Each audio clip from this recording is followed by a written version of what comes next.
발표, 논술, 그 다음에 수능까지 해서 저희 이제 팀이 있는데 제가 이제 그 팀을 이끌고 있고요. 아까 말씀하셨듯이 중계 명의는 이제 저하고 수학선생님, 메인 수학선생님 같이 들어오실 거예요. 차근차근 좀 설명을 드릴 건데, 요게 이제 사실은 설명회 때 뭐 많이 다녀보셨을 거예요. 그래서 뭐 그래프나 뭐 숫자가 많다 보니까 사실은 들을 때는 뭐 그런가 보다 하는데 사실 집에 가시면 별로 남으시는 게 없으실 거예요. 그래서 오늘 그냥 이 시험이 이제 어떤 시험인지 아주 제가 자세하게 차근차근 입시에 대해서 전혀 모르신다라는 전제로 설명을 드릴 거니까 시간은 조금 걸릴 거예요. 최대한 좀 빨리 해보긴 할 건데 진행을 한번 해보도록 할게요.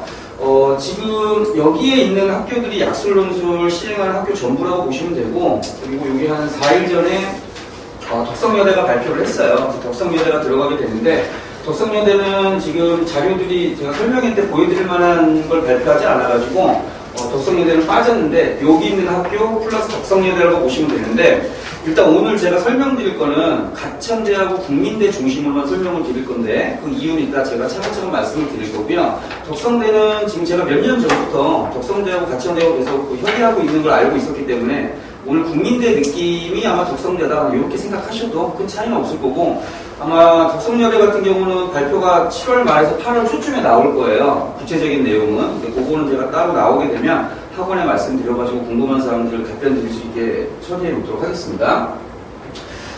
사실 입시 성공이나 객관화에 대한 얘기는 이건 사실 뭐 다른 인문 논술이나 뭐 아니면은 뭐 일반 수능을 수업하는 설명회에서는 이걸 언급하기가 쉽지가 않은데, 사실 약술 논술 같은 경우는 대부분 지원하는 친구들이 보통 이제 3등급 후반부터 4등급, 5등급, 6등급, 그리고 사실 5등급이 가장 많고요. 그래서 그러다 보니까 이제 현재 아마 우리 친구들이 내신 점수를 다들 알고 있을 거예요, 어머님들이. 그래서 제가 처음에 이걸 이제 보여드린 이유는 사실 지금 현재 아마 중위권 친구들이라면 현재 내신으로는 이제 거의 뭐 약간 두드리기가 쉽지 않은 그렇게 생각하시면 될 것 같아서 현재 입시 상황에 대해서 간단하게 좀 말씀을 드리고 들어갈게요.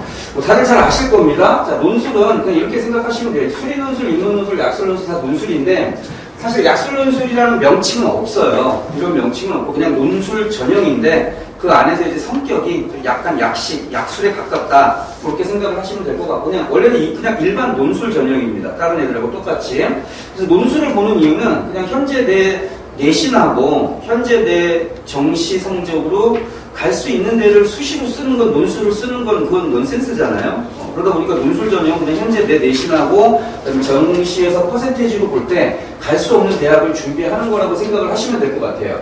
자, 26학년도 입결이죠. 자, 우리 친구들이 27학년도에 이제 입학을 하게 될 텐데, 간단하게 설명을 드리면, 그냥 교과는 내신만 보고요. 자, 얘는 이제 서류가 들어가게 되겠죠. 그러니까 당연히 교과보다는 종합이, 전체적으로, 이건 내신입니다. 내신이 조금 낮을 수밖에 없는데, 교과 70%라는 말은 그냥 쉽게 말씀드리면, 경희대 경영학부에서 내신으로 10명을 뽑으면, 그 10명 중에 7등 한 애가 1.68. 그러니까 지금 이렇게 뭐 학교들이 쭉 비교가 되죠. 쭉 비교가 되고, 그리고 지금 덕성은 빠져도 덕성 같은 경우는 상명하고 상명 좀 아래, 그 정도라고 보시면 될 것 같아요. 그래서 지금 여기 있는 가천, 국민, 상명이 약술논술을 시행하는 대학교들이고요. 그리고 지금 보시면 어느 정도 내신에 있는 친구들이 들어가고 있다라는 게 보통 이제 보이실 거예요. 그래서 내신이 일단은 3 완전 후반에서 4를 넘어가, 이건 그 교과 기준입니다. 그러니까 학교별로 환산한 게 아니라 아이가 알고 있는 내신이 4를 넘어가게 되면 사실 그 정도면 이제 딱 어디까지가 열리냐면 수원대 정도 열릴 거고, 서경대에서 2년 전에 열렸던 적이 있는데 그건 이제 학교 점수 환산이라 좀 갭이 있긴 한데 4를 넘어가면 사실 수도권은 교과는 쉽지 않다. 종합은 말씀드리기가 쉽지가 않죠. 너무 학생들만 너무 다른 상태라서. 그래서 만약에 4를 넘어선 상태라면 사실은 이제 여기 있는 학교들의 교과로 넣는 건 쉽지 않다. 그걸 좀 보여드린 거고요. 그런데 이제 논술로 가게 되면 실제로 가천대 경영학부가 교과 70, 10명 중에 7등 한 애가 2.7인데 사실 가천대 논술은 최저라든가 교과가 들어가지는 않죠. 최저는 들어가는데 교과는 들어가지는 않죠. 그런데 합격한 친구들의 내신 성적을 조사를 해보면, 학교 기준으로 발표한 걸 조사를 해보면 5.7 정도 이제 학생들이 보통 들어가게 됐고, 상명대 같은 경우는 좀 많이 올라간 건 사실이에요. 그래서 25학년도 같은 경우는 이 친구들도 5점대 초중반이었거든요. 조금 올라가긴 했는데 그래도 4점대 후반에서 보통 이제 합격선이 나온다. 그러니까 이게 지금 교과로 넣었을 때하고 논술로 넣었을 때 그 차이가 좀 상당히 많이 나는 걸 볼 수가 있을 것 같아요. 자, 26학년도 가천대 기준으로 내신 공포를 좀 말씀드릴게요. 이게 요거를, 이게 우리 학생들이 27학년도 시험을 보잖아요. 근데 이 시험이 바뀌어서 가천대가 13문항으로 바뀝니다. 그런데, 제가 오늘은 26학년도 기준으로 말씀을 드릴 거라서 26학년도 때는 문제가 15문항이었어요. 그래서 오늘 제가 15개로 계속 설명을 할 건데, 실제 우리 아이들은 13문제로 보시면 되는데, 뭐 13문제에 대한 자료는 없기 때문에 지금 제가 작년 걸 비교해 드리는 거죠. 이거 조금 헷갈리실 건데, 제가 그때마다 다시 찍어 드릴게요. 자, 여기 보시면 요 밑에 표가 7.5부터 14까지 가 있죠? 이게 15문항이라고 아까 제가 말씀드렸잖아요. 그러면 여기에는 14에서 딱 그 한 친구 있죠? 요 한 친구가 있고 15까지 못 가요. 그 말은 뭐냐면 지금 22학년도부터 26학년도까지 가천대가 약술 논술을 진행을 했는데 지금까지 만점자가 단 한 명도 없고요. 그 다음에 시험 자체가 일단 보시면 아시겠지만 시험 자체가 되게 쉽다라는 느낌이 확 오는데 근데 실제로 지금까지 만점자가 단 한 명도 없었고 대부분 지금 13 정도에서 이제 거의 마지노선. 그러니까 사실은 80분 안에 이 시험을 다 보고 정상적으로 다 풀고 만점을 받는 건 거의 불가능한 일이라고 보시면 될 것 같아요. 시간상으로 촉박하고 그러다 보니까 이게 13문항으로 줄였는데 시간은 똑같거든요. 그러니까 커트라인은 비슷하게 유지되지 않을까라고 저는 지금 생각을 하고 있어요. 자, 그리고 요쪽이 내신 분포입니다. 요쪽이 내신. 그러니까 요쪽은 문항수 맞춘 거 친구들이. 요쪽은 이제 내신 분포인데, 그럼 지금 보통 내신이 2도 있고 3.5도 쭉 있는데, 얘네들이 몰려있는 분포도를 보면 대부분 어디에 몰려있냐면 4하고 5하고 6 사이에 몰려있죠. 그죠? 요거 이제 합격한 친구들의 내신을 보면 보실 수가 있고, 8도 좀 있어요. 8도 있습니다. 왜냐면 가천대는 교과가 안 들어가기 때문에 100% 논술 전형이라서 실제로는 6, 7, 8 친구들도 합격한 사례들이 꽤 있는 걸 볼 수가 있겠죠. 자, 좀 차근차근 좀 설명을 드릴게요. 일단은 약술 논술은 일반 인문 논술하고 좀 헷갈리시면 안 되는데 일반 인문 논술하고 수리 논술하고는 완전히 결이 달라요. 그래서 약술 논술은 논술 선생님이 수업을 진행하시면 안 되고요. 무조건 교과 선생님이 수업을 진행하셔야 됩니다. 예를 들어서 뭐 국어 선생님, 수학 선생님 이런 선생님도 수업을 진행하셔야 되고 연계가 100%예요. 연계가 100%인데 사실 독성열에 관심 있으실지 몰라서 자꾸 제가 말씀드리는데 독성열에는 요 밑에 들어간다고 보시면 여기에 들어간다고 보시면 됩니다. 현재로는 자 연계가 100%라고 나오는데 사실 우리가 얼마 전에 6평도 봤잖아요. 6평 보고 나면 연결이 이번에 53% 나왔는데 평가원에서 이야기하는 연계율이라는 거, 연계라는 건 뭐냐면 직접 연계하고 간접 연계가 섞여 있고 대부분은 간접 연계라고 보시면 돼요. 그러니까 이걸 어떻게 보시면 되냐면 우리 학생들이 뭐 예를 들어서 소설을 보잖아요. 수능 특강에는 어떤 소설이 있어요. 근데 그 소설이 실제로 시험장에 갔더니 그 소설은 맞는데 그 소설의 다른 부분의 지문으로 제시문으로 구성이 되면 사실 저는 국어를 가르치는 입장에서 볼 때는 그냥 다른 지문이거든요. 그거는 그냥 다른 거예요. 왜냐하면 접근 방식이 달라질 수밖에 없습니다. 왜냐하면 인물도 달라지고 배경도 달라지고 상황도 달라지기 때문에. 근데 그거를 이제 평가원하고 EBS에서 발표를 할 때는 연계에 포함을 시키죠. 그렇게 해서 이제 53%까지 올라가는 건데 예를 들어서 수능 특강에 있었던 소설의 지문이 직접 연계라면 그 지문이 시험지에 똑같이 그 부분이 나오는 거예요. 근데 그 분량은 똑같지는 않겠죠. 분량은 똑같지는 않지만 예를 들어 여기서 한 1500자라면 여기서 한 800자, 600자 정도로 줄이겠지만 내용은 똑같이 나온다는 겁니다. 그래서 열심히 공부를 했는데 시험장 가서 생전 처음 보는 지문을 봤다. 열심히 공부를 안 한 거죠. 무조건 똑같은 지문이 나왔어야 되는데 그래서 저희 같은 경우는 국어는 2.5바퀴 정도 진도를 쳇바퀴 돌리듯이 돌리는 걸 목표로 하고 있고 6월 출발 기준으로 수학 같은 경우도 원투가 2바퀴를 돌아갑니다. 그래서 수학 같은 경우는 지금 이미 진행이 되고 있어서 저보다 빨리 진행을 했어서 아마 수원 정도가 아마 거의 마무리 단계일 겁니다. 그래서 그 진도가 어떻게 될지 제가 이따 다시 말씀을 드릴게요. 자, 반면에 국민대는 연계하고 외부 지문이 지금 같이 나오죠. 이게 좀 다른 거죠. 그럼 여기서 외부 지문이라는 건 어디서 막 끌어오는 게 아니라 전부 교과 지문입니다. 교과서. 1학년 때 배웠던 국어책, 2학년 때 배웠던 심화 과목들 있죠. 거기서 이제 그대로 끌고 온다고 보시면 되는데 이 느낌은 약간 이렇게 보시면 돼요. 그래서 우리 학생들이 이제 모의고사를 보면 현대시로 말씀을 드리면 현대시 지문이 보통 2개에다가 수필이 하나 들어있거나 아니면 현대시만 2개 이렇게 나오잖아요. 그렇게 되면 하나는 무조건 수능 특강 수능 완성에서 나오는 이건 그냥 룰이에요. 지금 하나는 거기서 나오고 하나는 약간 낯선 지문이 나와서 2개가 섞이죠.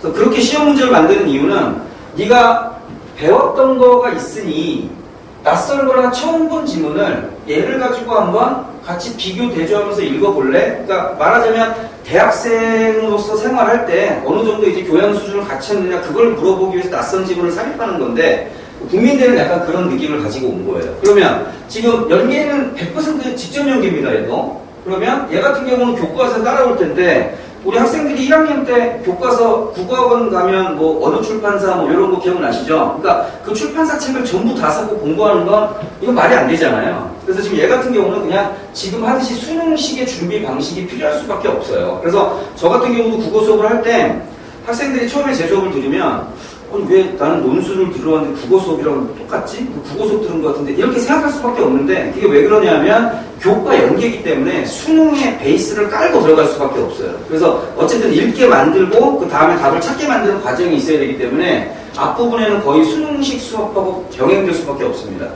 자, 그리고 특이한 학교들이 몇 개가 있어요. 그래서 국민대만 바로 동떨어져서 나온 거라고 보시면 되고, 이런 특이한 학교들은 뭐 수학만 보겠다, 아니면 인문 논술의 성격이 강한 친구들도 있고, 그래서 얘네들도 지금 전부 다 약술 논술 학원들이 맞는데, 학교들이 맞는데, 지금 보면 이쪽에 이제 외대나 홍대나 고대나 이런 친구들이 들어가 있잖아요. 근데 사실 이따 제가 뒤에서 최저도 같이 말씀을 드릴 건데, 사실 세종이 가깝지는 않으니까 출퇴근이 가능하다고 하는데 뭐 가능한지는 저는 잘 모르겠어요. 제가 뭐 여기를 학교를 다녀보질 않아가지고. 근데 여기는 좀 허들이 높긴 합니다. 왜냐하면 지금 보시다시피 이제 고대 세종 같은 경우는 2합 6이고 국민대랑 비슷하죠. 덕성도 지금 2합 6으로 떴어요. 덕성도. 그래서 요 정도 허들이 있어서 얘네들은 사실 제가 여러 지역에서 수업도 해보고 컨설팅도 해보고 해보면 부모님들은 그렇게 선호하시는 분들이 많이 없긴 해요. 그래서 요거는 혹시 원서 쓰실 때 제가 팁으로 말씀을 드리면 요 친구들은 그냥 약술논술 준비 열심히 하고 그냥 하나 좀 넣어보겠다.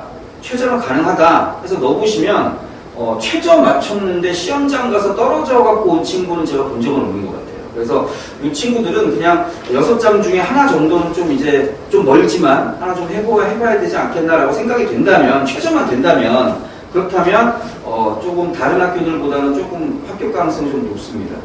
경쟁률도 좀 많이 떨어지는 편이고 지역적인 특징 때문에 그런 것 같아요. 자, 그거 좀 말씀드렸고 교과가 들어가는 친구가 있는데 수원대, 홍익대, 한신대, 상명대 들어가죠. 근데 아마 지금 우리 부모님들은 관심이 별로 없는 학교들일 거예요. 보통 이제 국민대, 가천대, 상명대 뭐 그렇게 이제 많이들 생각을 하고 계시기 때문에 근데 사실 요건 혹시 만약에 쓰게 된다고 하더라도 제가 이따 수치로 말씀을 드릴 건데 교과 반영이 들어간다고 하는데 사실 이건 의미가 없어요. 그래서 우리 아이가 뭐 내신이 정말 너무 낮아, 내신이 너무 낮아라는 전제는 7등급, 8등급, 9등급이에요. 그 정도가 아니라면 여기는 큰 의미가 없다라고 보시면 되고, 그리고 이제 의학학 간호 학교들이 있죠. 그래서 뭐 학원들 제가 여러 군데 진행을 하다 보면 간호 쪽 때문에 이제 지원하는 친구들도 좀 많이 있어요. 그것도 제가 뒤에 다시 말씀을 드릴게요. 자, 가천대는 확정이 났습니다. 27학년도인데 제가 아까 말씀드렸듯이 가천대하고 국민대 기준으로 설명을 드릴 건데 가천대가 1041명 그리고 가천대가 지금 1학 3이죠. 최저가 1031명인데 26학년도 기준으로 보면 경쟁률이 한 43대 1 정도 나왔어요. 43대. 그러면 우리 학생들이 뭐 그냥 대충 계산해봐서 4만 명 쓴 거죠. 4만 명 쓴 건데 사실 이거는 실제 경쟁률하고는 좀 차이가 상당히 많이 나요. 많이 나는데 이게 왜 그러냐면 지금 가천대가 수능 최저가 1학 3이잖아요. 이따 국민대랑 비교해드릴 텐데 가천대를 써놓고 수능을 너무 잘 봐서 시험에 안 온 친구는 저는 거의 없다고 보고요. 거의 없다고 보고 국민대는 좀 있을 것 같아요. 국민대는 좀 있을 때 수치로 보이는데 가천대는 시험장에 안 오는 친구가 그날 수능 시험을 너무 잘 봐서 나는 시험 보지 않겠어. 납치당하지 않겠어. 이런 친구는 거의 없다고 보시면 되고요. 최저를 못 맞추는 친구들인데 결시율이 48%입니다. 이건 가천대에서 공식적으로 이야기한 건 아닌데 48% 정도. 그러니까 한 2만 명 정도, 4만 명이 쓰잖아요. 2만 명 정도는 그냥 시험장에 못 오죠. 시험장은 어차피 그 원서는 9월에 쓰고 시험은 수능 후 일주일 딱 열흘 후에 있습니다. 그러면은 학교 입장에서는 다 세팅을 해놓겠죠. 세팅을 해놓으면 이런 데 이제 이름을 붙여놔요. 제가 가보니까 철수다, 영수다 붙여놓는데 지금 이렇게 둘러보시면 빈자리 많잖아요. 딱 요 느낌 보시면 실제 시험장 느낌. 학생들이 많이 빠질 거다. 그래서 실질 경쟁률은 한 20 미만으로 저는 봅니다. 실제로는 20 미만. 아마 올해는 50을 좀 넘길 것 같아요. 그 추산도 제가 이따 같이 보여드리도록 할게요. 교과하고 좀 비교를 해볼게요. 지금 보면은 교과로 들어간 친구들 데이터다 보니까 논술 점수는 뭐 당연히 빈칸이고요. 그리고 이제 학생부 평균이 2.7인데 수능 최저가 교과가 허들이 더 높죠. 2학년, 그죠? 그래서 입학사정관님들 얘기 들어보면 교과를 뭐 그렇게 좋아하시지는 않으세요. 이게 뭐 사실 제가 봐도 그런데 예를 들면 A 고등학교 전교 10등하고 B 고등학교 전교 10등이 같을 수가 없잖아요. 학교가 다르다 보니까, 그죠? 그러다 보니까 학교 입장에서는 이거에 대한 조금 이제 싫어한다라기보다는 뭐 덜 좋아한다는 느낌? 그러다 보니까는 허들을 약간 높인 거라고 보시면 되고, 자연 같은 경우는 미적이나 기하 선택하면 1등급 상향, 좀 많이 주는 거죠. 가천대 같은 경우는.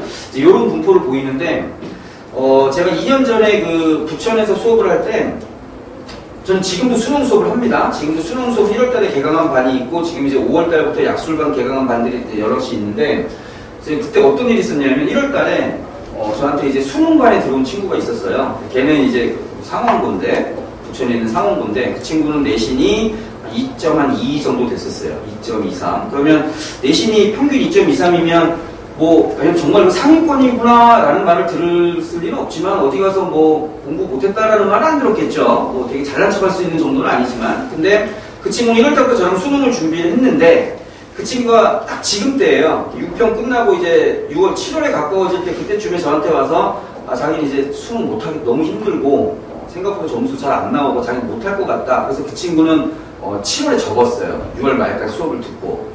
근데 이제 제가 그 학원에서 똑같이 5월 말에 개강을 했었는데, 그때 이제 상원고에서 똑같은 약술반 친구가 왔는데 같은 학교예요. 그 친구는 내신이 한 5.5 정도. 그러니까 5.5면 뭐 사실 어디 가서 너 내신 뭐 공부 어떻게 하니 물어봤을 때 사실 당당하게 얘기하기 조금 부족한 점수인 건 맞잖아요. 근데 이제 그 친구는 약술을 준비했는데, 이게 되게 재밌는 데이터 제가 이제 매번 설명회 때마다 말씀을 드리는데 아주 흡사해요. 둘 다 경영학과 같거든요. 한 친구는 정시 포기하고 2.2로 내신으로 가천대 경영학과를 갔고, 또 한 친구는 5월달에 시작을 해서 내신 5.5였는데 그 친구가 논술로 경영학과를 가서 지금 똑같이 3학년입니다. 지금 군대 갔을 거예요. 그러니까 아까 제가 처음에 그 객관적인 위치를 좀 파악해야 된다고 말씀을 드린 게 좀 논술은 그래서 나의 현재 내가 어떤 타겟책을 찾을 수 없는 상황에서 방법을 찾아내는 게 저는 논술이라고 생각을 해요. 그래서 뭐 제가 역전이라는 말을 많이 쓰긴 하는데 약술 논술이 좀 중위권 학생들한테 그래서 역전의 기회가 될 수 있지 않을까. 물론 뭐 본인이 열심히 해야죠. 어떤 선생님을 만나본가에 그것보다는 그렇게 생각을 합니다. 자, 이게 지금 제가 올해 3월부터 설명회를 시작을 했는데 제가 이걸 바꾸지 않고 그냥 여기다 빨간색으로 고치기만 했어요. 비교시켜 드리려고. 그리고 아마 여기에 덕성대가 이제 아마 들어가게 되겠죠. 여대가 하나 들어가게 될 건데, 가천대가 지금 여기가 답니다. 여기 말고 혹시 여기 말고 덕성여대 말고 다른 학교를 고민하신다면 오늘 뭐 잘못 오신 거예요. 여기 있는 학교들이 전부 약술논술이고 가천대가 변했죠. 근데 큰 차이는 없습니다. 그래서 지금까지 제가 전달받은 정보로는 난이도는 똑같고 문항수만 줄여놨고 시간은 똑같이 80분을 줄여야 되기 때문에 제가 볼 때는 커트라인은 조금 내려갈 겁니다. 왜냐하면 수학 때문에. 국어가 한 문항 줄면 당연히 커트라인 내려갈 수밖에 없어요. 아이들이 국어는 잘 풀지만 수학을 잘 못 풀어서. 수원대 같은 경우가 이제 25%로 변경됐는데 아까 말씀드렸듯이 의미 없고요. 수능 최저 보셔야 되는데 아까 제가 수능 최저 말씀드렸잖아요. 반이 못 온다고 그랬잖아요. 근데 이제 우리 어머님들이 3등급 하나 얘기를 하면 되게 안도의 그런 미소를 지으시는 분들은 우리 애가 3등급 하나 못하겠어? 라고 하시는데, 근데 저는 22학년 때부터 논술하면 저는 그 전까지는 국어 단과만 했기 때문에 애들이 뭐 수학 점수가 어떤지 관심도 없었어요. 근데 제가 논술하다 보니까 5, 6개월 동안 열심히 준비해놨는데 뭐 부모님들 입장에서는 학원비도 내고 아이들 입장에서는 열심히 공부도 했는데 파이널에 못 오면 이것보다 허망한 게 없어서 저도 그렇고 학생도 그렇고. 그래서 저는 사실은 최저에 엄청 학생 신경을 많이 쓰는 편이에요. 그 모의고사 끝나면 저는 국어 하나도 궁금하지 않습니다. 국어 선생님들 그냥 역사 잡고 물어봐요. 너 최저 뭐 했니? 그러면 애들이 좀 너무 답답한데 이게 뭐냐면 3등급을 했다고 해서 뚜껑을 열어보면 다 3등급 언저리. 그러니까 저는 이제 영어하고 탐구를 하나 꼭 하라고 하는데 그 영어는 맞췄대요. 그럼 몇 점이냐? 보통 72, 3점. 그거는 실제 시험에서 어떻게 될지 알 수가 없어요. 그래서 영어로 최저 준비해가지고 70점 초반으로 맞춰놓은 애가 영어로 최저했다는 사례를 저는 본 적이 없습니다. 지금까지. 안타깝게도. 그래서 영어는 그냥 80점에 가까워야 되고요. 탐구도 2등급에 가까워야 됩니다. 그래서 커트라인 언저리에서 놀면 현장에서 무조건 실패해요. 그래서 그 학생들만 절대 믿으시면 안 되고요. 엄마 나 했어. 절대 믿으시면 안 됩니다. 계속 보셔야 돼요. 얘가 진짜 하고 있는지. 그런 상황이라고 생각하시면 될 것 같아요. 자, 27학년도 기준이니까 또 열세문항이라서 헷갈리실 텐데 일단 볼게요. 자, 여기 요 문항수 안 헷갈리시죠? 괜찮으시죠? 자, 지금 인문하고 자연이 있잖아요. 인문하고 자연이 있는데 지금 국민대하고요. 일부 한두 개 빼고는 그냥 모든 학교가 전부 다 교차 지원이에요. 교차 지원이라는 말은 학교에서 학생이 이과 커리를 탔든 문과 커리를 탔든 아무 상관이 없어요. 여기서 인문하고 자연은 얘가 지원하는 학과 기준이에요. 얘가 이과 수업을 지금 문이과는 없잖아요. 이과 수업을 받았어도 지금 또 이과인데 확통한 치가 너무 많잖아요. 그래서 이과 수업을 받았어도 나는 뭐 경영학과 가겠어. 그러면 인문시험지입니다. 요거 원서 쓸 때 엄청 헷갈려 하시는데 상관없거든요. 만약에 얘가 문과 커리를 탔어도 컴공 갈 수 있는 거예요. 그럼 그 전제는 뭐가 되겠어요? 범위가 똑같아야 되겠죠? 범위가 똑같아야지 왔다 갔다 할 수 있을 거 아니에요. 그죠? 그 범위는 똑같다라는 거. 자, 문항 배점은 10점이고요. 지금은 13문항이니까 130점이 되겠죠? 그러면 한 문항당 몇 점일까요? 10점이죠. 호응이 많이 없으시네요. 10점이죠. 어려운가요? 10점입니다. 그러면 나머지 870점은 뭐예요? 기본 점수. 국민대하고 좀 다릅니다. 그래서 얘가 시험장 가서 100주로 내고 와도 얘는 몇 점이죠? 870점이에요. 어휴, 너 잘했구나. 이러시면 안 되고, 어차피 점수는 공개를 안 하지만, 얘는 이제 기본 점수에서 들어간다고 보시면 되고, 노트 형식의 답안지라고 되어 있는데, 그냥 쉽게 말하면, 요런 칸을 줘요. 요런 칸을 주고 요 안에다 쓰는 건데, 이게 그냥 미리 말씀을 드리면 100% 단답형입니다. 그래서 일부 국민대 같은 경우는 200자 서술해라 이런 말이 있는데 실제로 있는데 근데 실제로 답안을 보면 50자 이상 쓸 수가 없고요. 50자가 되게 많은 것 같이 느껴지시겠지만 사실은 그냥 제가 지금 여기서 몇 마디 하는 거 쓰면 2, 30자 그냥 바로 나와요. 그리고 50자도 본문에 있는 내용을 갖다 드러내서 쓰는 거기 때문에 학생의 어떤 창의적인 사고 측정하지 못합니다. 그냥 찾아 쓰는 겁니다, 전부. 그래서 단답식하고 큰 차이는 없다라고 보시면 될 것 같아요. 그 다음에 의예과, 한예과 뭐 있긴 한데, 뭐 큰 차이점은 없다고 보시면 되고, 수학만 있어요, 이쪽은. 간호는 자연입니다. 간호는 자연이고, 의학하고 한의학 계열만 따로 뽑아져 있는 거예요. 자, 다시 15문항으로 갈게요. 헷갈리시면 안 되고요. 자, 보면, 일단 경영학과 기준으로 보면, 논술 입교를 보여드리려고 합니다. 자, 10명이라고 갈게요. 그냥 10명이라고 가서 쭉 가면 사실 이거는 의미가 없는 거겠죠? 왜냐면 가천대는 논술 100이니까 얘는 의미가 없지만 우리 학교에 합격한 학생들이 내신이 이 정도입니다 라고 가천대가 발표한 자료를 제가 편집한 겁니다. 근데 똑같아요. 자, 논술 점수에서 70점인데 150점 만점에서 70번 하는 말은 이걸 만약에 10명이라고 봤을 때 10명이 논술로 합격했으면 그 10명 중에 7등 안에 아까 그 만점이 150점이었죠? 150점에서 11개 조금 넘으면 되고요. 11개 조금 넘으면 되고요. 자, 그리고 쭉 내려가면 이제 여기는 없네. 아, 이쪽이 이제 얘네들 하면 이과인데 자연인데 얘 같은 경우는 좀 낮죠. 자, 그럼 보면 논술로만 보면 논술로 합격한 애들 인문 평균이 110점이니까 15개에서 11개 맞으면 돼요. 전체에서. 그리고 자연계는 11개 가깝게 맞으면 되는데 이게 지금 되게 아주 묘한 상황이 된 건데 이게 왜 그러냐면 이게 25학년도 제가 똑같은 폼에서도 설명을 했는데 그때는 얘가 11개였고요. 얘가 109점 몇이었어요. 그러니까 똑같죠? 근데 그때는 작년에는 자연에서 평균이 90점, 97, 98 그랬어요. 그러니까 지금 자연의 평균이 높아졌죠?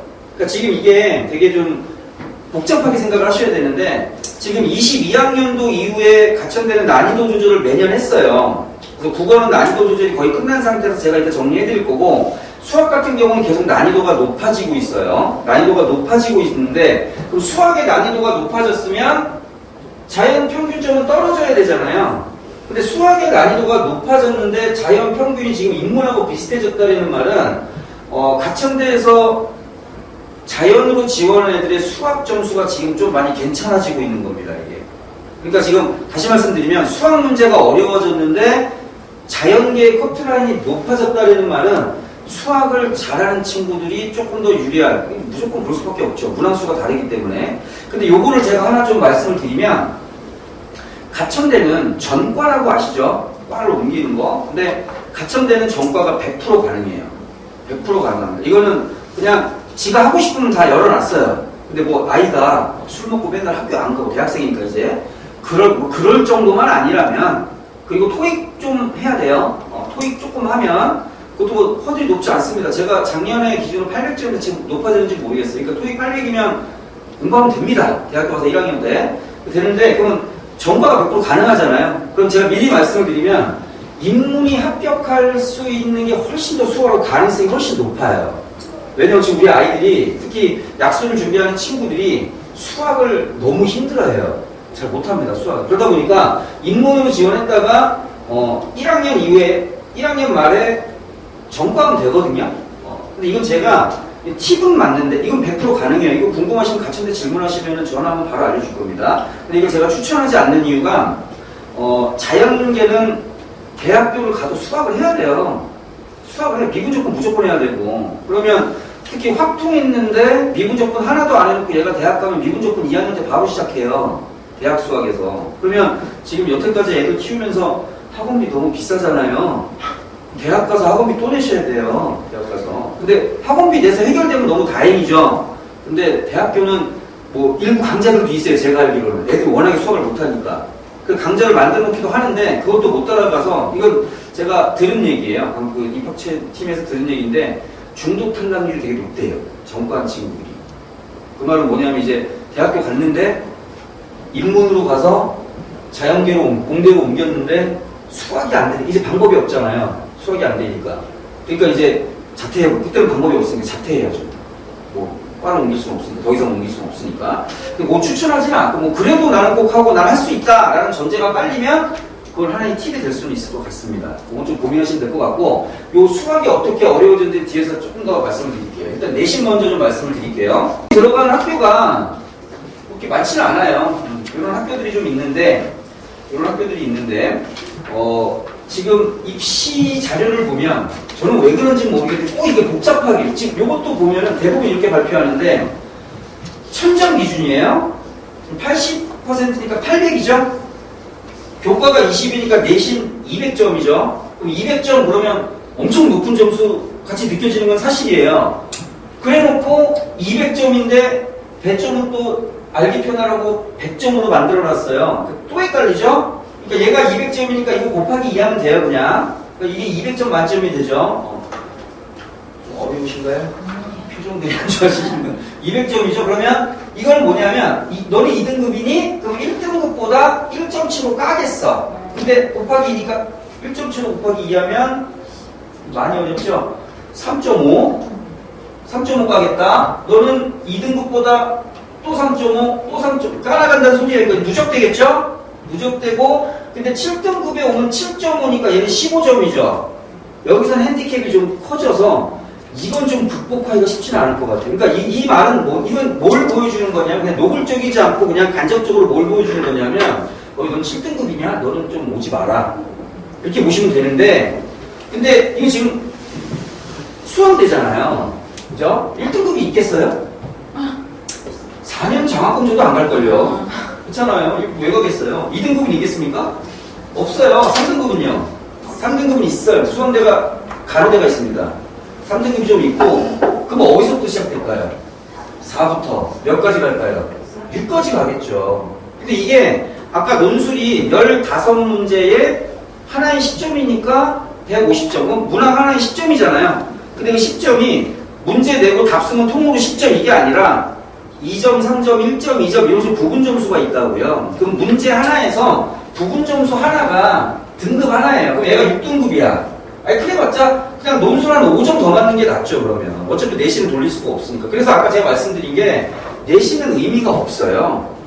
내신 의미가 없습니다. 여기서 의미가 없고 그냥 내신 조금, 나는 6등급이니까 조금 불리해. 그러니까 지금 여기서 보다시피 누가 더 잘하냐가 아니라 누가 덜 까먹냐 싸움이죠. 너도 까먹고 나도 까먹고 나는 좀 덜 까먹겠다. 지금 이런 싸움이기 때문에, 그래서 내신은 의미가 없습니다. 상명대 같은 경우 첫 해 때 내신이 20%여가지고 저는 상명대 좀, 그리고 서울에 있고 하니까 상명대는 좀 내신의 변별이 좀 있지 않을까라고 생각을 했는데 뚜껑 열어보니까 상명대도 똑같았어요, 그때. 근데 아마 4점 후반에서 5점 초반 나왔어요, 내신 애들 평균이. 그럼 결국 그것도 뭐예요? 내신의 변별이 없다는 소리죠. 그냥 논술 잘하는 친구가 대학 간다라고 생각하시면 될 것 같아요.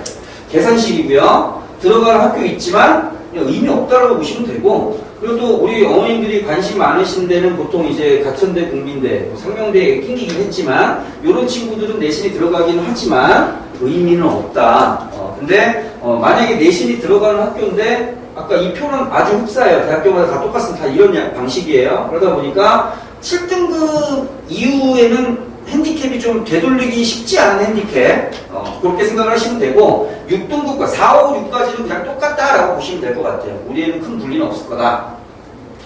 자, 국어 먼저 말씀드릴게요. 오늘 수학 선생님 안 오시고 제가 수학부터 말씀드릴 겁니다. 자, 수특수한 연계지문에서만 나오나요? 제가 아까 나온다고 했죠? 더 중요한 건 100% 직접 연계. 그러니까 저랑 같이 공부를 2바퀴 반을 했는데 시험장 가서 모르는 지문이 나왔어? 그럴 리가 없어요. 말이 안 되고, 그 친구가 제 말을 안 들었을 건데, 제 말을 안 들을 수도 없을 겁니다. 왜냐하면 저는 계속 아이들 과제를 다 보고 있기 때문에, 그것도 뒤에서 다시 말씀드릴게요. 자, 독서. 이해인데, 이게 사실은 조금 이제 저는 국어를 제가 강의 한 25년 했는데, 저는 국어만 이제 하다 보니까 사실 이제 일반적으로 국어를 잘 모르시는, 관심이 없으신 분들이 이해를 못 하실 수도 있는데, 이게 이해의 영역하고 기술적으로 답을 찾는 건 좀 달라요. 그래서 사실 이해하지 못해도 답 쓰는 건 큰 문제는 없습니다. 첫 번째는. 근데 두 번째는 이해를 하면 더 좋긴 하겠죠. 근데 이게 제가 예전에는 아무래도 약술반 친구는 중위권 친구들만 모여있다 보니까 제가 자료가 좀 다를 수밖에 없어요. 수능반하고. 그래서 정리 자료를 엄청 나갔어요. 그래서 제가 정리를 해주고 수업 시간에 써머리도 해주고 조교 써가지고 이쁘게 손글씨로 써가지고 자료 정리 다 해주고 PDF로 주고 칼라로 뽑아주고 다 해줘요. 지금 안 해줍니다만, 지금은 안 해줘요, 저는. 근데 예전엔 다 해줬는데, 그렇게 해주면 애들이 너무 좋아하죠. 고마워하고, 안심되고. 근데 문제는 안 봐요. 안 봅니다. 근데 지금 저는 안 해요. 그거 남겨봤자, 어차피 돈 들여서 만들었으니까 제가 쓸 때는 뭐 한 군데밖에 없잖아요. 괜히 인스타 올려서 자랑이나 하고. 그런 거밖에 없어서 지금은 그냥 안 해요. 그럼 이게 안 하면 어떻게 하냐? 본인이 해야 돼요, 정리를. 본인이. 그래서, 독서 지문 같은 경우는 전부 다 시키지는 않고 저는 알아요. 어떤 게 쉽고 어려운지. 근데 얘가 쉬운 것만 골라서 해왔다. 그럼 얘 또 공부하기 싫은 거 뻔히 보이고. 근데 어려운 지문으로 들어가게 되면 본인이 이해는 못해도 정리를 하게끔 저는 계속 만드는데 애들이 왜 글을 못 읽냐 하면 가만히 생각해보면 글을 못 읽을 수밖에 없는 게 지금 모든 교과서는 줄글이고 문단글이에요. 그렇죠? 과학책도 줄글입니다. 그러니까 교과서는 정리된 책이 없어요. 전부 다 줄글이에요. 근데 우리 아이들은 전부 인강교재, 시중교재 정리된 거 사서 외우기만 하잖아요. 문장을 못 읽어요. 그러니까 문장하고 문장 사이에 그 문해가 안 돼요. 관계도 파악을 못하고. 그러니까 이거 처음 시키면 엄청 반발이 많습니다. 힘들다. 선생님이 해주면 안 되냐. 해줘봤죠.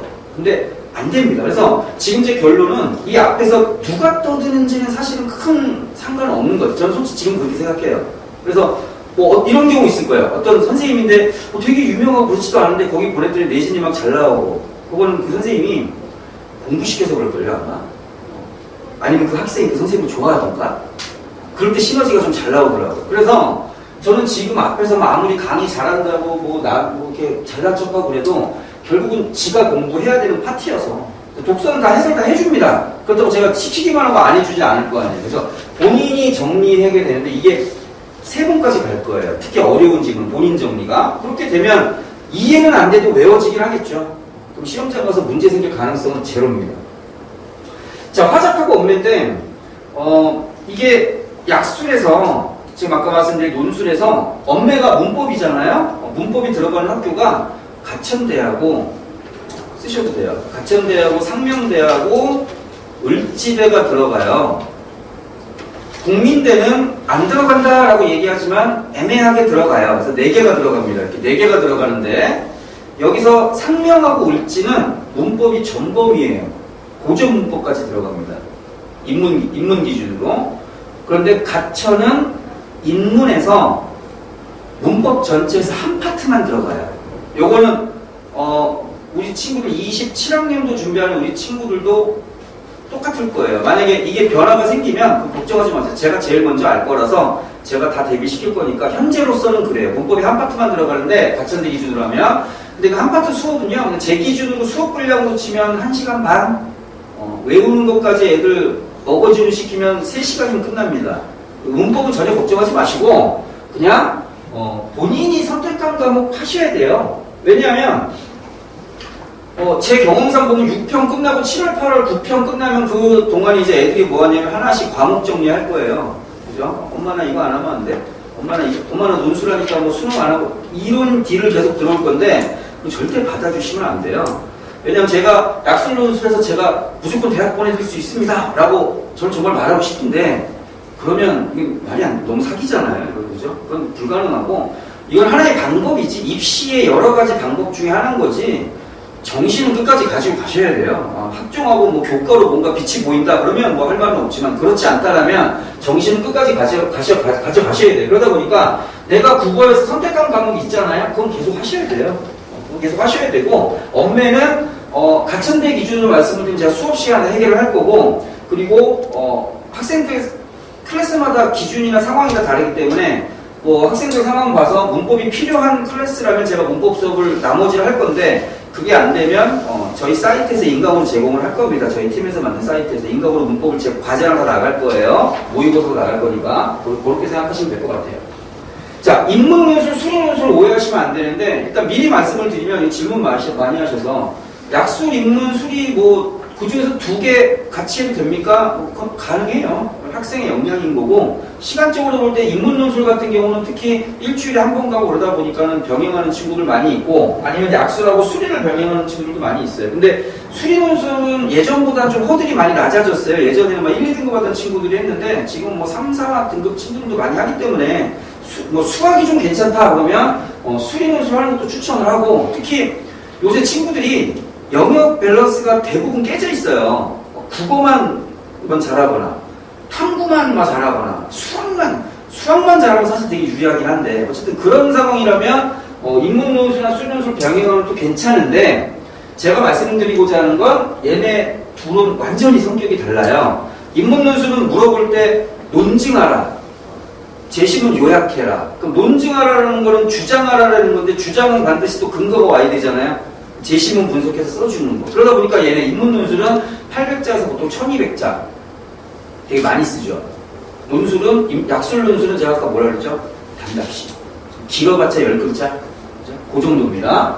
수리 논술은 그냥 수학 잘 풀어야 되겠죠. 이건 설명드리지 않을게요. 자, 어쨌든 완전히 다른 영역이고 병행하는 건 가능하고 실제로 제 클래스에서 병행하는 친구들이 꽤 있어요. 근데 저는 사실은 가천대에서 약술 논술의 모토로 표방했던 게 뭐냐면 네가 수능 대비를 정상적으로 하면 너는 약술 대비 되니까 학원 안 가도 돼. 약간 이런 느낌인데 근데 그건 사실 좀 이상적인 얘기인 거고 그래서 저는 이제 어떻게 생각을 하냐면 약술 대비를 하면 제 수업이나 우리 수학 선생님 수업을 듣고 수능 대비를 완벽하게 할 수 있다라고 말씀을 드리는 게 아닙니다. 중위권 친구들한테 맞는 레벨의 수업이 진행이 될 거고 약술 수업이 진행이 되면 수능 수업이 어느 정도 병행이 될 겁니다. 예를 들어서 연계 교재로만 저희는 진행을 할 거예요. 그럼 국어 같은 경우는 이미 53% 연계가 됐고 올해 6편 기준으로 하면 독서 4지문 중에 4지문이 전부 연계였어요.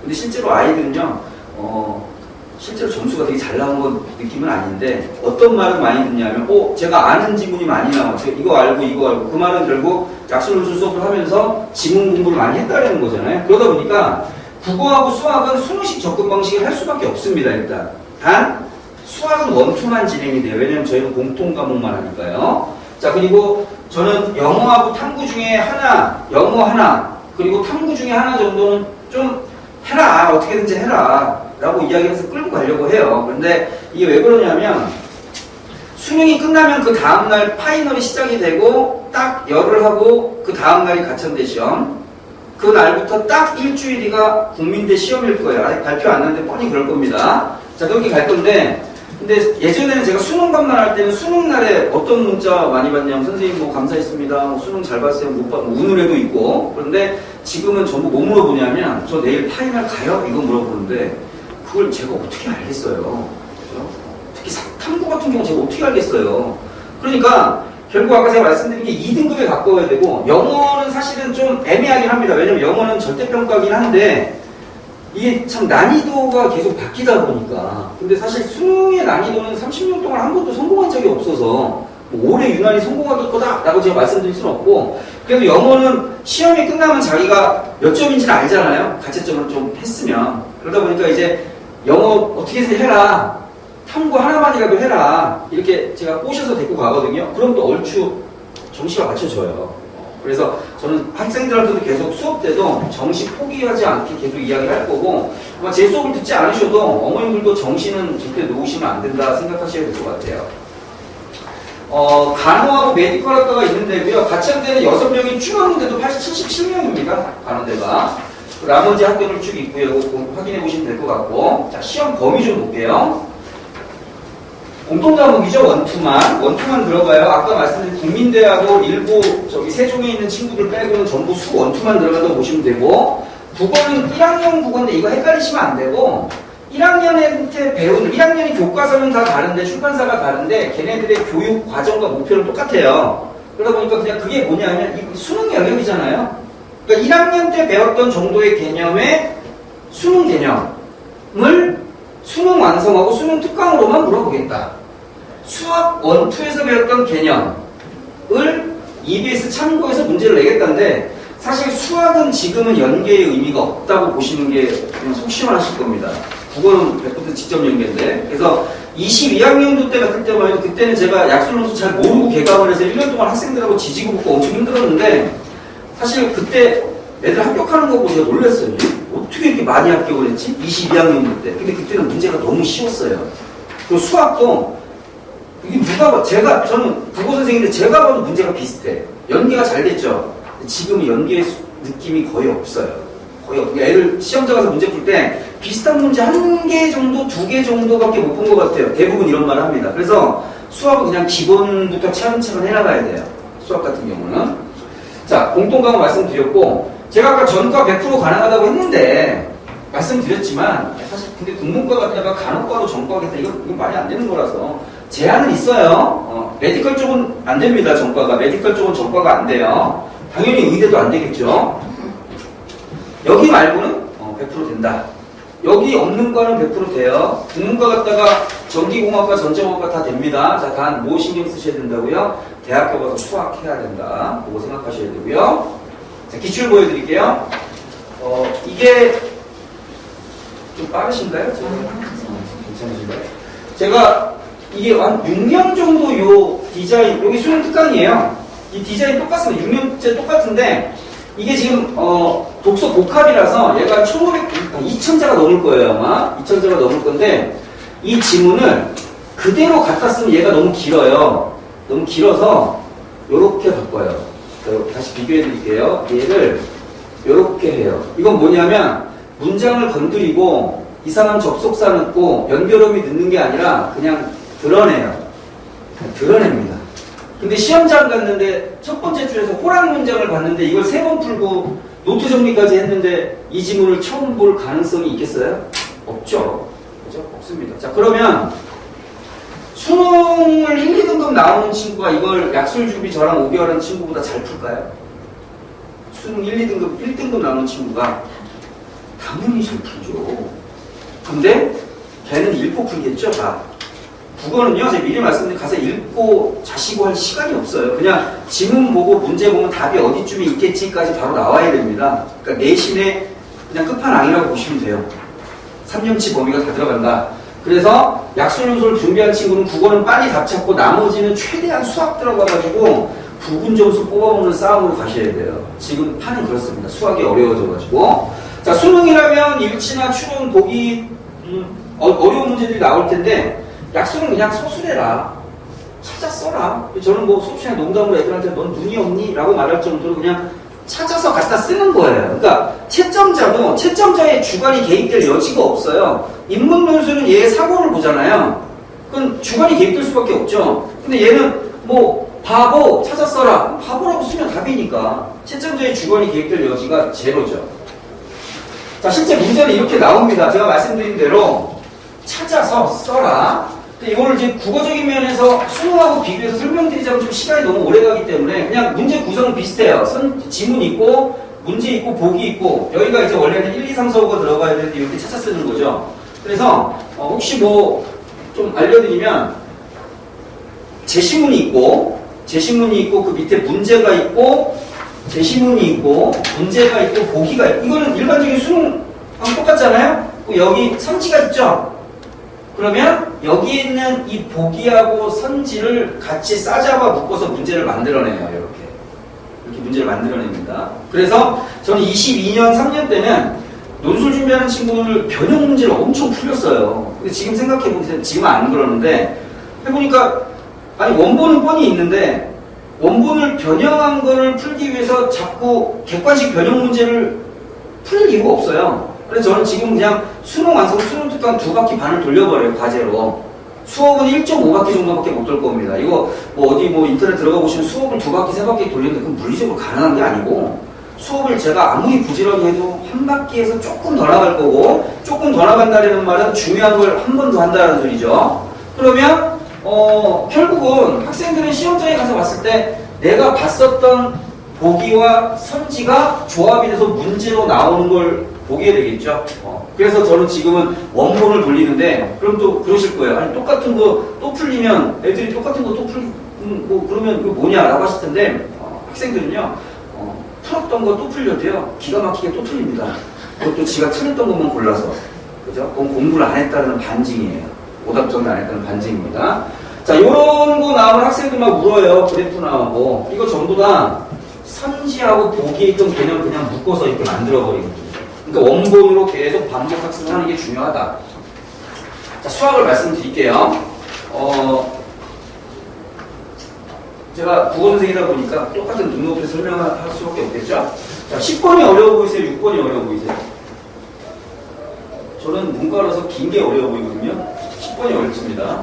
10번이 어려운데, 가천대에서 이제 아마 4월, 5월부터 전국 학교 거의 다 돌아요. 제가 한 95% 돌더라고요. 전국 학교를 다 돌면서 모의고사 봅니다. 모의고사 행사 아마 이쪽에도 왔을 것 같은데 모의고사를 보면 학생들이 모의고사를 딱 보면 100명 중에 100명이 와 너무 쉽다. 이거 쓰긴 해야 되겠다. 근데 문제는 저는 그건 되게 좋아요. 근데 제 입장에서는 문제는 애들이 학원에 안 와요. 왜? 문제가 너무 쉬우니까. 근데 모의고사 때는 이런 문제를 내요. 실제 시험에는 좀 익숙한 걸로 재수없게 이런 문제를 냅니다. 근데 요거를 뭐 이거 그냥 제 느낌인데 제가 너무 속물적인지는 모르겠지만 문제가 쉬우면 지원율은 높아지겠죠. 왜냐면 전국의 학교를 다 도니까. 그죠? 지원율이 높아지면 긍정적으로 보면 학교의 위상은 높아져요. 발표는. 여기는 이 학교 논술전이 경쟁률이 이러네. 좋은 학교인가 보네. 근데 아까 제가 작년에 43대 1인데 1000명 뽑았다 했잖아요. 한 4만 3천 명이니까 8만 원만 곱해도 30억이 없죠. 그죠? 그러니까 얘는 사실 이건 뭐 곱게만은 볼 수 없는 부분이긴 한데 그래서 뭐 Y대 같은 경우는 최저 없는 저희는 전형한 거 끝나면 건물 하나 올라간다면 지금 연세대가 아니네. 운동장 없잖아요. 지금 다 건물 올려가지고 농담처럼 얘기하는 부분이긴 한데 약간 그런 느낌이 좀 있어요. 그런 느낌이. 그래서 모의고사 때 이런 거 내놓고 근데 실제로 지금까지 모의고사에서도 6년 동안 만점자가 단 한 명이 없어요. 근데 100명은 다 뭐라고 한다고요? 너무 쉽다. 자, 이런 문제가 나오는데 요런 답안을 요구를 해요. 요거는 채점지입니다. 요거는 출제자가 보는 채점지인데 네가 뭘 썼는지 상관없고 요거 4개만 들어가는지 보겠어. 3점, 4점, 2점, 1점. 이게 답이에요.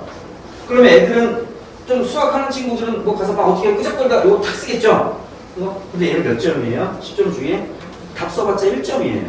그래서 우리 수학 선생님 중에 훌륭하신 분들은 이런 분들도 계시죠. 너 왜 이렇게 어렵게 푸냐? 쉬운 방법도 있는데 전 그게 잘못됐다는 게 아니라 그렇게 접근하면 박살나죠. 그러면 이 흐름은 누가 잡아주냐? 제가 아까 말씀드렸잖아요. 이게 교과서에 다 있어요, 원래 다. 교과서에 있는 정석대로 가는. 그럼 교과서를 봐야 되냐? 아니죠. 지금 연계교재가 있잖아요. 연계교재도 앞에 개념이 있고 개념에 대한 예시문항이 있고 그거에 대한 문제가 또 있잖아요. 그 개념 설명에 있는 흐름을 따라가야 되는데 이 모든 문제를 그 흐름에 따라가게 한다는 건 사실 쉽지는 않죠. 그래서 저는 이제 사실 국어 같은 경우는 첨삭이 완전히 너무 중요하다라고 말씀드리긴 쉽지는 않지만 수학은 이게 너무 중요해요. 첨삭이. 왜냐면 이거 다 잡아줘야 돼요. 너 이거 왜 썼니? 이건 빼야지. 이거 왜 안 썼니? 다 잡아줘야 되는데 인문론 수련술이나 인문론 안 잡아주고 몇십 분 동안 하는 첨삭이 아니라 이거 빨리 체킹해 주는 거죠. 쓴 거 못 쓰는 거. 이건 선생님이 직접 해야 돼서 사실은 초기 부분에서는 아마 선생님들이 직접 하시는 걸로 제가 알고 있고 아마 그렇게 진행될 겁니다. 그래서 요렇게 만드는 게 요렇게 쓰는 이건 선생님도 못해요. 요 기준만 딱딱하게 이건 선생님도 못하고 선생님들도 이렇게 풀어나가죠. 선생님들도. 그 안에서 요 기준을 찾아내는 거라고 보시면 됩니다. 그래서 수능 같은 경우는 사실 답만 찾으면 그냥 점수가 나오는데 얘는 과정 빼고 답 써봤자 1점이니까 자, 이런 문제가 난이도 하예요. 보다시피 배점도 많이 이렇게 여러 개 볼 수도 없죠. 2학년도 때는 그 수능 특강 수학을 보면요. 그 뒤에 해설에 보면 이 문제가 레벨 1인지 2인지 3인지 써 있어요. 상중하죠. 그런데 22학년도 때는 레벨 3, 제일 쉬운 거죠. 레벨 1이죠. 제일 쉬운 거. 걔네들이 영역별로 2개씩은 들어갔기 때문에 문제가 엄청 쉬웠어요. 그리고 그때는 비슷한 문제도 많이 나왔고. 근데 지금은 수학에서 연계가 의미 없다고 말씀드렸죠. 그 다음 두 번째가 레벨 1이 없어요. 이제 레벨 1 완전히 사라졌습니다. 레벨 1이 사라졌고 지금은 레벨 2에 가까운 문제부터 시작해서 레벨 3도 없어요. 그러니까 최고 난이도도 없고요. 그 레벨 2에 근접한 문제부터 레벨 3 아래까지 거기까지 이제 문제가 분포가 될 거고 근데 예를 들어서 간호대 같은 경우도 똑같은 시험지로 보죠. 그러니까 그 어떤 이과 시험지에 간호대도 보고 다른 학교도 봐요. 근데 간호대가 보는 시험지는 수학의 난이도를 좀 많이 높여놨어요. 근데 상관은 없어요. 간호대 커트라인은 유지가 되겠지만 일반학과 친구는 커트라인이 낮아지는 거니까. 그죠? 그러니까 요건 상관이 없을 거거든요. 제가 이따 시험지도 말씀 잠깐 드릴게요. 그래서 수학은 난이도 하문제 이런 문제는 이제 없다고 보셔야 돼요. 이제 25학년도 때 만들어 놓은 거거든요. 이제 없습니다. 이런 문제는. 지금은 이게 중3, 레벨 3은 아니고 2에서 3 사이 정도? 요 정도의 문제가 이제 딱 봐도 쓸 게 너무 많잖아요. 요렇게 쓰는 건 없다니까요. 쓸 게 상당히 많죠. 그래서 이거를 학생들이 답지에다 바로 시작하는 친구도 있고 문제지에서 풀어서 옮겨 쓰는 친구도 있는데 이런 거 문제 옮겨 쓰는 데만 한참 걸릴 겁니다. 왜냐면 이게 지금 채점하는 것도 이게 AI가 아니라 전부 사람이 직접 채점을 해요. 한 2만 장을 사람이 직접 전부 다 채점을 합니다. 그러다 보니까 그 글씨를 그러니까 저는 잘 쓰라고는 안 하고요. 그냥 그러니까 너 너무 글씨 못 쓴다. 근데 누가 봐도 알아만 볼 수 있으면 돼요. 글씨 못 쓰는 사람은 알아만 보게 쓰면 됩니다. 알아만 보게. 어쨌든 수학의 난이도 이렇게 변했고 그래서 국어는 지금 이미 난이도 상향 조절이 됐어요. 그래서 그냥 나가시면 되고 수학을 레벨 하가 없어졌고 중한 난이도도 출제가 된다. 그래서 국어는 시험장 가서 읽고 자시고 하시면 안 되고 그냥 문제 보면 이거 빨리 답 찾아서 답 쓰고 남은 시간에 수학 전체 다 풀지 못할 거예요. 부분 1점 2점이라도 어떻게든 빼먹으려고 거기다가 다 시간 쏟아야 됩니다. 왜냐면 중위권 학생들이 수학이 문제예요. 항상 그런 전략으로 가시면 됩니다. 자, 국어가 어떻게 바뀌었는지 수학하고 좀 비교해서 말씀드릴게요. 22년부터 쭉 오죠. 시험지가 6개가 있습니다. 가천대 기준 시험지 6개인데 그 6개 중에 2개는 인문 A, B 나머지 C, D, E, F는 자연 그러니까 인문이 2개, 자연이 6개인데 문법이 전체 문항이죠. 그러면 그 6개 세트 문법이 2개가 들어가죠. 이건 이제 인문만 들어간다는 소리예요. 그러면 두 개니까 문제가 2개니까 2세트라고 했죠. 그럼 문법만 쭉 들어가는데 우리 학생들 집에 가면 뭐 자땡 뭐 이런 거 많이 사잖아요. 마더땡 이런 거 많이 샀잖아요. 그 독서 한번 쫙 펼쳐보시면 제가 장담하는데 인문하고 예술 풀다고 알았을 거예요. 뒤로 안 갑니다. 왜냐하면 사회하고 과학 들어가면 너무 어려워요. 아마 이제 우리 어머님들이 혹시 뭐 저랑 나이대가 아마 비슷하시다면 90년대 초반 학번이시거나 그럴 가능성이 큰데 그러면 그때 수능하고 비교를 하시면 절대 안 되고요. 그때 수능은 지금 수능의 기준으로 그때 수능을 보면 너무 쉬워서 웃길 정도예요. 그래서 지금 수능 너무 어려운데 그 이유가 전부 과학하고 사회 때문입니다. 학생들은 사회에 들어가는 게 경제 지문, 과학에 들어가는 과학기술 지문, 그죠? 근데 지금 보면 이때는 없잖아요. 4개, 5개인데 지금 작년에 본 거 보세요. 2배씩 늘었죠. 거의 2배씩 늘었죠. 예술은 사라졌어요. 너무 쉬워가지고. 그래서 이게 반은 쉽고 반은 좀 어려울 건데 그 반 쉬운 거는 누구나 다 맞추겠죠. 준비 안 한 친구도. 그럼 우리 학생들이 왜 공부를 해야 돼요? 나머지 반 어려운 거 그거 해결해야 되니까. 그러니까 공부 스스로 잘 안 하는, 못하는 부분을 해결해야 돼요. 그러다 보니까 독서 난이도가 엄청 상승한 상태고 지금 문학도 출제 비중을 보면 현대문학 줄었죠? 극수필 빠져버리죠? 아이들 제일 싫어하는 게 고전이죠? 확 바뀌었죠, 그죠? 그래서 이게 6학년도 기준으로 정점으로 보면 제가 볼 때는 이미 난이도 조절은 분포에서 끝났어요. 그래서 아마 이런 방식으로 출제가 될 거라고 생각을 하시면 되고 혹시 학원에 못 오게 된다라고 하더라도 공부할 때는 요 표대로 공부를 시키셔야 되는데 문제는 이제 아까 말씀드린 게 뭐냐면 쉬운 거 하면서 학생들이 이제 꼭 맞아요. 자기 혼자. 쉬운 거 잘 푸네. 그러다가 조금 어려우면 바로 멈춰버리죠. 그게 문제입니다. 그래서 이거 계속 시켜야 돼요. 끝까지 2바퀴 반을. 수학은 올해 저희가 이제 교재를 완전히 세팅을 다시 바꿔버렸어요. 그래서 예전에는 이제 올해 발간된 EBS 기준에 그걸 가지고 문제를 선생님이 그대로 하거나 계속 하려고 했었는데 올해 같은 경우는 수능에서 출제됐었던 약술 유형하고 난이도가 비슷한 지문들을 전부 솎아서 지금 사실 말씀드린 중위권을 위한 수능 수학 수업으로 좀 변신됐습니다, 지금은. 왜냐면 지금 그렇게 공부할 수밖에 없어요. 그래서 중상 난이도가 증가한 것 때문에 수능 기출하고 약술 기출 전체하고 올해 EBS하고 다 같이 몰려있을 거라고 생각을 하시면 됩니다. 단 1하고 2만 들어가 있다. 왜냐면 우리는 공통 과목만 수업을 하니까. 그래서 만약에 국민대를 써야 된다. 그러면 미적 수업을 따로 들으셔야 돼요. 학원에서 수학 선생님한테. 다른 수학 선생님한테 들으셔야 됩니다. 자, 요거를 말씀을 좀 드릴게요. 여기 보세요. 앞에 좀 보시면 설명을 좀 제가 아까 인문이 합격 가능성이 훨씬 높다고 그랬죠.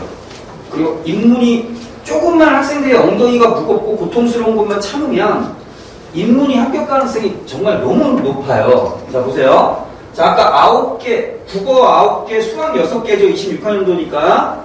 국어는 다 맞아야 돼요. 국어는 타협하면 안 돼요. 수학에서 틀릴 거라서.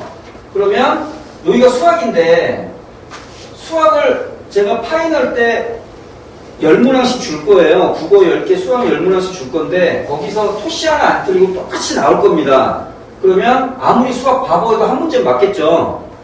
10개잖아요. 이해되시나요? 그러면 제가 아까 커트라인이 11개 가깝다 했었죠. 양심 있으면 하나는 풀어야죠, 자기가. 그러면 11개가 되겠죠. 그죠? 그럼 11개가 됩니다. 근데 이게 지금 제가 뭘 보여드리는 건, 그럼 합격선에 들어간다는 건 이건 이해되시죠?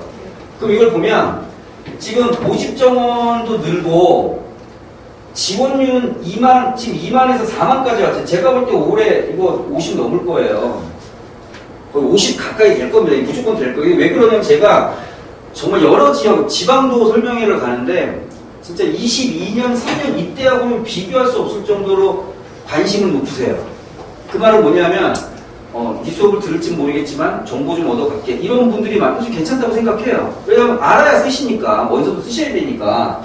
그래서 이게 이렇게 많아지면 이게 무슨 문제가 발생을 하냐면 제가 볼 때는 무슨 문제, 왜냐하면 저는 이제 5개월 동안 학생들 쭉 끌고 가잖아요. 근데 이게 무슨 문제가 발생하냐면 이제 수학을 잘하거나 이런 밸런스 깨진 친구들이 있어요. 국어만 잘하거나 이런 친구들이 원서는 써놓고 약술 준비를 안 하고 수능 준비를 해요. 많아요, 그런 친구들이. 근데 그런 애들이 나중에 최저를 맞추고 정시가 생각보다 안 나오면 파이널 때 몰려와요. 예를 들어서 여기서 20명반이면 파이널 때는 한 30명 정도 될 겁니다. 그러면 10명밖에 안 왔잖아요가 아니라 여기 앉아있던 20명 중에 반이 날아간다고요. 최저를 못해서 안타깝게도. 그러면 나머지 20명이 세판 처음 본 애들이 들어오죠. 그 친구들이 합격률이 좋아요. 최근에 2년 동안 보면. 그러니까 실제로 인터넷에 보면 막 우리 몇백 명 붙였다 이런 데 많잖아요. 저는 다 알거든요. 그 학원 관계자 원장들 다 알거든요. 어떤 분인지. 근데 거기 거의 80%, 90%가 파이널 때 합격자 배출이에요. 파이널 때. 특히 그 합격자 배출 보통 어떤 지역에서 많이 나오냐면 저는 중계는 처음이니까 좀 분당 쪽에서 많이 나옵니다. 그쪽 친구들이. 거기서 엄청나게 많이 나와요. 왜? 그냥 수능 준비하다가 와서 파일을 10번 듣고 10번 들으면서 프리 방식이나 빨리 뽑아먹고선 합격을 하는 거예요. 그래서 우리 친구들이 지금 시작하면 열심히 해야 되는데, 그래서 인문은 이게 가능하다. 근데 제가 이게 보여드린 이유는 문제가 15개밖에 안 되니까 동점자가 많을 수밖에 없잖아요. 동점자가. 그러면 이 동점자 처리를 어떻게 하냐. 인문이니까 누가 국어 점수가 더 높냐, 누가 국어에서 10점짜리가 더 많냐, 수학보다. 그러니까 인문은 그냥 국어 만점 받고 수학 내가 주는 거 하나 풀고 양심 있으면 하나 더 풀어가지고 합격하면 돼. 그러니까 이게 잘 돼요, 인문은 합격이. 그러니까 작년 같은 경우도 보면 이제 김포에서 수학이 정말 너무 안 돼가지고 수학 선생님들이 다 막 너무 저는 걱정 안 했어요. 왜냐면 제가 국어가 괜찮았거든요. 야, 너 괜찮아. 쫄지 말고 너 국어 가서 만점 받고 내가 준 걸로 하나 풀고 나머지는 너 양심 있잖아. 하나 풀어보자. 붙었어요. 거의 수학 빵점 수준이었었는데. 근데 이걸 거꾸로 가서 자연으로 가면, 자, 자연은 이게 수학이죠. 6개니까. 국어를 다 맞아도 여기가 수학이잖아요. 그런데 내가 주는 걸로 하나 맞고 지가 어떻게 9개 중에서 어떻게 3개 풀어가면, 그러면 합격 커트라인이 가까이 가거든요. 근데 문제는 여기도 동점자가 많을 거 아니에요. 그럼 여기서 동점자를 어떻게 가르겠어요? 수학 기준이죠. 그러니까 이 수학이 잘 된 친구들이 자연계를 썼을 때 합격 가능성이 높다라는 거예요. 그래서 제가 볼 때는 이건 이제 안 변할 것 같아요. 이 룰은. 그러니까 그러니까 인문이 되는데 자연이 안 되는 게, 이게 25학년도 때 제가 긴가민가 했을 때 26학년도 결과 보고 제가 확신을 얻었거든요. 그래서 26학년 때는 자연은 총점으로 내가 합격할지 못할지 판단하는 건 불가능합니다, 이제는. 그래서 자연은 그냥 어떻게든 수학 점수 올려놓고, 그리고 국어에서 그냥 확신의 도장 찍는 방식, 그 방식으로 가야 된다. 요거 좀 이해가 되시죠? 그래서 사실 간호대나 이런 메디컬에 쓸 게 아니라면 저는 그냥 인문으로 쓰는 걸 좀 추천하기는 해요. 가천대만. 다른 학교는 가천대만큼 전과가 열려있지는 않기 때문에, 물론 뭐 된다라고는 하는데 가천대만큼 쉽지는 않고, 가천대 같은 경우는 1학년 때는 전공과 관련된 과목이 단 한 개도 없어요. 전부 교양입니다. 2학년 때 바꾸라고. 근데 실제로 애들이 바꾸지도 않아요. 또 얘기 들어보면 요거는 좀 이해하시죠? 인문이 좀 유리하다. 인문으로 쓰라는 건 아닙니다. 유리하다라는 걸 말씀을 드리고, 그래서 내가 자연으로 그냥 난 자연으로 가고 다른 학교도 자연 다 써서 자연으로 갈래, 열심히 공부하면 됩니다. 저희가 이제 수학에서 적중했던 부분들인데 사실 이제 이거 뭐 의미 없어요. 적중하고 뭐 의미 없고 그냥 공부 열심히 하는 게 맞고. 자, 국민대로 갈게요. 인원이 좀 줄었어요. 국민대도 조금 이제 흥행이 잘 됐습니다만, 인원이 좀 줄었고, 자, 논술 100이고, 미적분 필수 보이시죠? 자연계열은. 자, 국어 8개, 수학 2개고, 국어 2개, 이거 오답니다. 죄송합니다. 수학 8개입니다. 자연계. 8, 2, 2, 8. 10개죠? 90분인데, 근데 얘네들은, 그럼 수학이 2문제냐? 아니에요. 그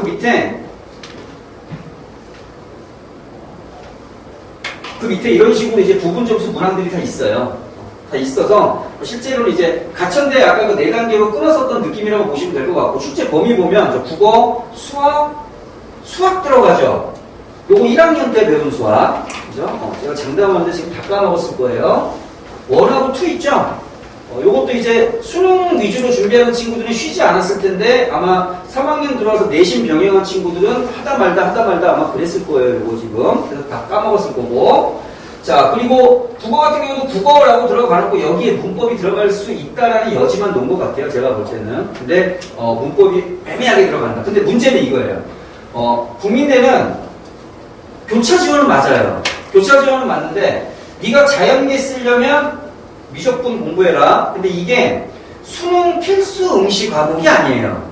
그러니까 네가 확통을 보든 뭐라든 상관없고 나는 미적 문제 낼 거야. 이해되시죠? 그죠?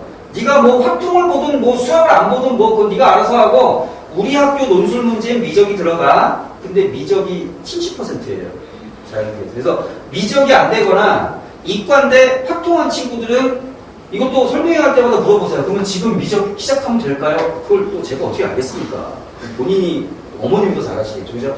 상식적으로는 쉽지 않지 않을까 싶습니다. 제 생각에는. 자, 그래서 고등학교 교과서 들어가고 수능 연계. 자, 최저는 2함 6인데 이것도 이렇게 보시고 그러면 사탐하나 과탐하나 해도 되나요? 안 된다고요. 여기서 하나 탐구 넣으려면 탐구 중에 하나. 여기서 두 개는 괜찮겠죠. 국수형 중에 두 개. 또는 여기서 하나, 탐구 하나. 근데 자연계는 탐구할 거면 과탐해야 돼. 그러니까 국민대는 그냥 자연계는 오리지널 자연 뽑겠다. 그렇게 보시면서 미적 안 돼 있으면 사실 거의 불가능하다라고 저는 생각이 돼요. 자, 국민대에 참 논란이 많았었는데 경쟁률이 인문계열이 평균이 190까지 올라갔어요. 평균이 300명 과도 있었습니다. 근데 이게 왜 그러냐면 아까 가천대는 막 1000명이잖아요. 그럼 이게 말이 200명이지 200명인데 그러면 과 기준으로 과마다 2명, 3명 막 이렇게 뽑는데 이게 어떤 대학을 지원하는 게 아니라 어떤 대학의 과를 지원해야 되잖아요. 그러니까 이제 경쟁률이 폭발할 수밖에 없는 거죠. 두세 명밖에 없으니까. 자, 그럼 여기 결시율이 있는데 이 결시율만 보면 가천대하고 흡사하죠. 근데 국민대는 수능 미충족률이 34%니까 그럼 실제로 여기서 13%는 정시 보고 튄 거예요. 정시가 그러니까 수능이 잘 나와가지고. 그러니까 써놓고 포기한 거죠. 그러니까 이게 가능한 이유가 국민대부터는 약간 레벨이 조금 달라져서 여기는 수능에서 어느 정도 좀 되는 친구들이 약간 보험처럼 쓰는. 그러니까 아예 수능이 잘 나오니까 그냥 날아가 버린 거죠. 얘가 날아가 버린 겁니다. 근데 가천대는 이게 비슷해요. 아니, 이게 비슷한. 수능 미충족률 결실이 비슷해요. 가천대는 수능을 잘 봤다고 날아가는 친구 거의 없다고 보시면 될 것 같고, 자연계하고 뭐 흡사하죠? 자연계는 경쟁률이 왜 떨어질까요, 여기는? 인문보다. 미적 때문에 그래요. 미적 때문에 그렇습니다. 지금 애들, 이과 친구들 거의 대부분, 이과인데 확통이잖아요. 그러다 보니까 이제 돌이킬 수 없는 결과가 된 거죠. 자, 전체 10문항인데, 제가 볼 때는 이거는 그냥 평균 합산이어서 그렇지 국어에서 수학에서 그냥 전체 다 7개 이상이면 합격이 될 거예요. 그러니까 생각보다 그렇게 어렵지는 않았다. 물론 제 기준으로 인문계열은. 그래서 만약에 국민대는 좀 써보고 싶다 하면 인문계열은 써도 괜찮을 것 같습니다. 특히 국어 잘하면 인문계열은. 근데 수학은 사실 저는 국민대 자연만 쓰고 싶습니다. 선생님 수업 들어도 될까요? 저 듣지 말라고 하는 게 맞을 것 같아요. 왜냐하면 이거 먼저 좀 말씀드릴게요. 지금 보시다시피 수학은 값을 구해라, 값을 구해라, 값을 구해라, 값을 구해라. 답만 쓰면 되죠. 얘는 수식이 필요가 없습니다. 답만 쓰면 돼. 그러니까 얘는 뭐 수단과 방법을 가리지 않고 답을 빨리 잘 찾아내는 애가 합격할 거라서 아까 제가 밸런스 깨진 애들 많다고 그랬죠. 그 중에 수학만 잘해, 수학만, 실제 다른 걸로 뺄수 있는데 걔는 수학만 1, 2등급 왔다 갔다 해도 나머지는 막 6, 7이래요. 이해가 안 되는데. 어쨌든 그런 애 이거 무조건 써야죠. 그런 애들이 붙겠죠.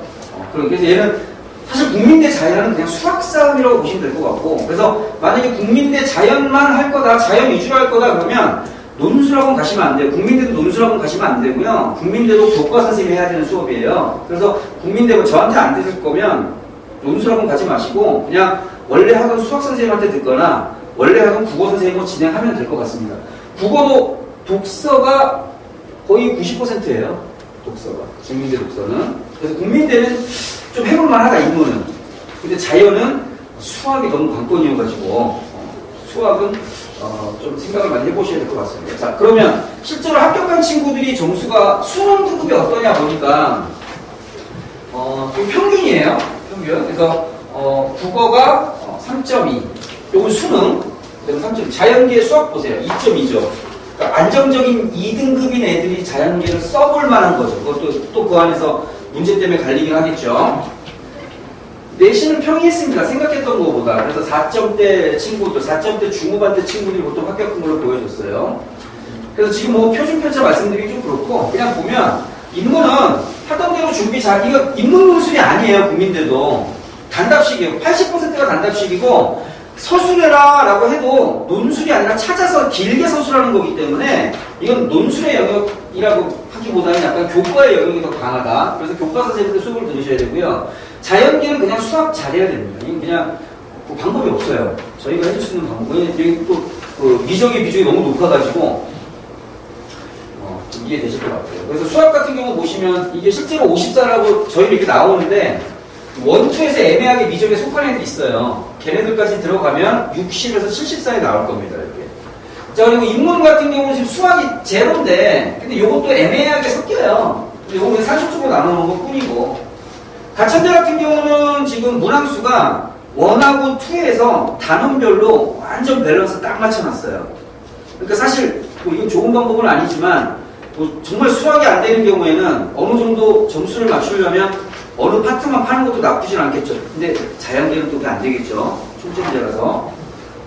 자, 국어는 연계율이 생각보다 높지는 않았는데 전체 연계율을 보면 실제로는 세트 기준으로 83인데 이게 아까 제가 두 개가 묶인다고 그랬잖아요. 그래서 반반이라고 보시면 됩니다. 그래서 실질적으로는 이 세트 기준의 반으로 자른 게 직접 연계된 애들이 이렇게 들어가 있다라고 보시면 될 것 같아요.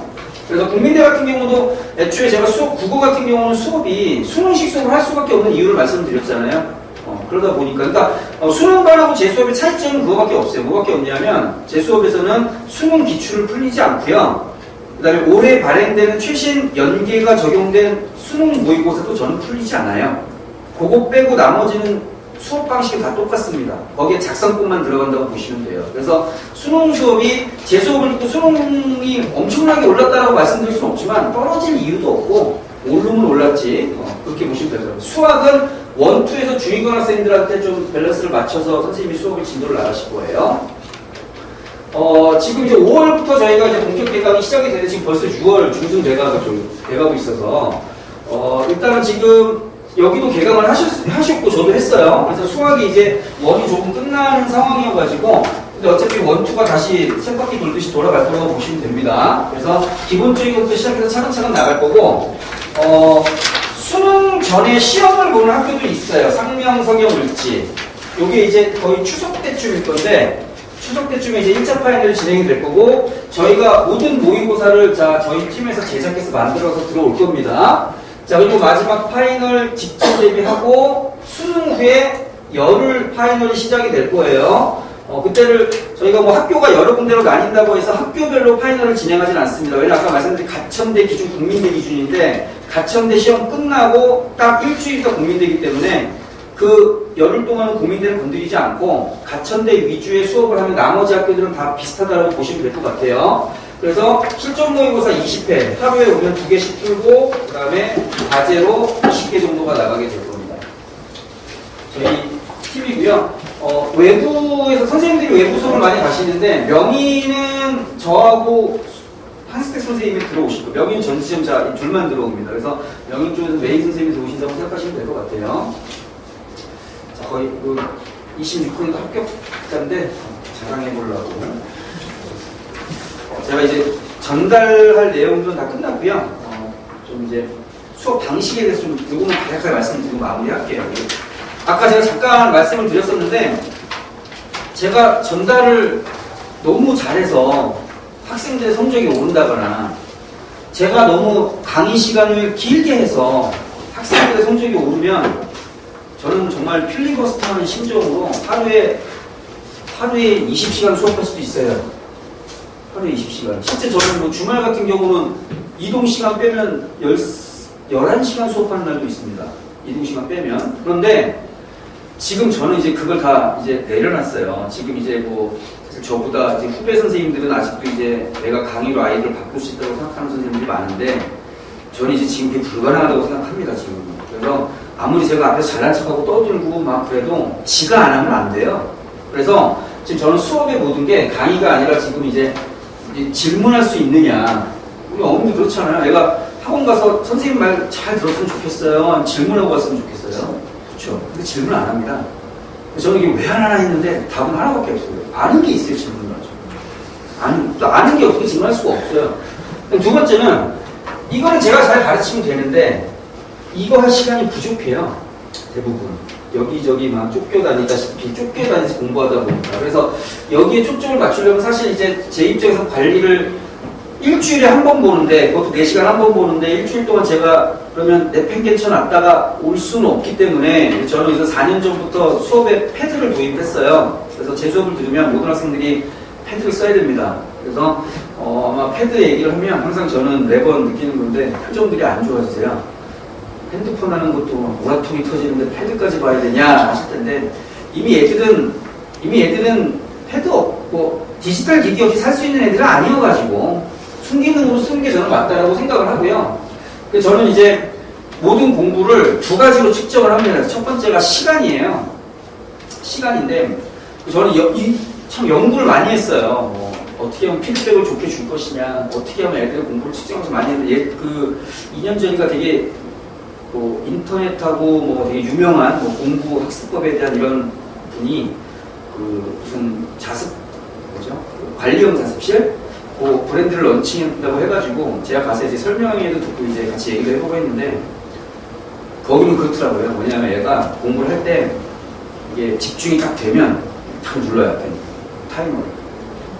공부가 좀 안 되면 탁 누르죠. 그럼 이제 그 딱 시간이 끝나고 나면 이제 아이가 온전하게 집중한 시간이 딱 나오잖아요. 근데 그걸 보고 어머님들이 너무 박수를 치시더라고요. 저는 너무 놀란 게 이렇게 애들을 모실 수가 있나. 아니 지가 집중하는 시간을 알아서 이걸 체크하고 지가 집중 안 하는 이걸 어떻게 체크를 해요? 지가 뭘 하고 있는지도 모를 텐데 이거는 상위권이고 나발이고 이거는 불가능한 얘기인데 그거를 감동을 받으시는 걸 보고 제가 그게 더 충격적이었어요. 야 이거 이렇게 좋아하신다고? 나도 한번 해볼까 생각했긴 하지만 그래서 그냥 저는 사실 이 학습 시간을 믿지는 않지만 저는 이렇게 생각해요. 뭐냐면 그냥 총 학습 시간을 늘리는 방법밖에 없어요. 그러면 우리 학생들이 좋아하는 게 뭐냐면 효율성이거든요. 어떻게 하면 쉽게 짧게. 근데 그렇게 효율적인 방법을 제가 알면 제가 여기서 지금 이러고 있겠습니까? 저 한 9월, 10월에 개강해도 될 텐데 그러면. 그잖아요. 그러니까 저도 1년에 한 달만 일하고 싶은데요. 저 11달 일하거든요. 딴 데잖아요. 그러니까 그냥 총 학습 시간을 늘려버려야 그 안에서 집중하는 시간도 조금 쪼개서 같이 늘어. 그냥 이것밖에 없고 저는 그냥 이거 늘리는데 아이들한테 계속 쪼는 역할 일주일 동안 할 거고요. 풀이 시간은 사실은 공부 시간이 아닌데 이걸 빼버리면 이 시간이 박살이 나더라고요. 그래서 이걸 두 개 넣는 건데 우리 학생들 문 딱 열었는데 모의고사 열심히 풀고 있으면 막 이쁘잖아요. 공부하고 있고. 근데 걔가 언제 공부했어요? 문제 풀고 있었잖아요. 심지어 틀리고 있는데 공부하는 게 아니죠. 그게. 그러니까 이게 문제를 풀고 온전하게 지가 복습이라는 건 사실 이거는 이 회사하고 이제 계속 제가 지속적으로 업그레이드 시켜놓은 거예요. 그래서 이 복습 시간하고 같이 합쳐져서 학습 시간이 나오는데 제가 이걸 쓰고 너무 놀란 게 저는 고3만 수업을 하니까 수능반이고 다 써봤는데 고3인데 애들이 국어에 일주일 동안에 국어 과제하고 이런 여기다가 이제 제가 다 올려요. 모의고사, 뭐 과제, 테스트 다 올리는데 고3인데 정시를 하는 애가 국어를 일주일에 4시간 넘는 애가 거의 없어요. 그 전엔 몰랐어요, 저도. 뭐 문제도 풀어오고 뭐 하니까. 그래서 저는 지금은, 저는 종이를 믿지 않습니다. 왜냐면 얘가 이 종이를 갖고 가서 언제, 어디서, 어떻게 몇 시간 공부했는지 알 수 있는 방법이 없어요. 종이로 문제를 풀면. 오늘 수업이면 오늘 숙제 검사를 제가 할 거 아니에요? 그러면 애들이 과제를 해오겠죠? 근데 전 종이도 안 돼 있거든요. 이거 다 하니까. 저 혼자 옵니다, 수업일 때. 그러면 애들이 과제를 언제 할 것 같으세요? 오늘이 수업이고 검사하는 날이면. 너무 잘하시네요. 어제 만약에 했다. 훌륭한 학생이에요.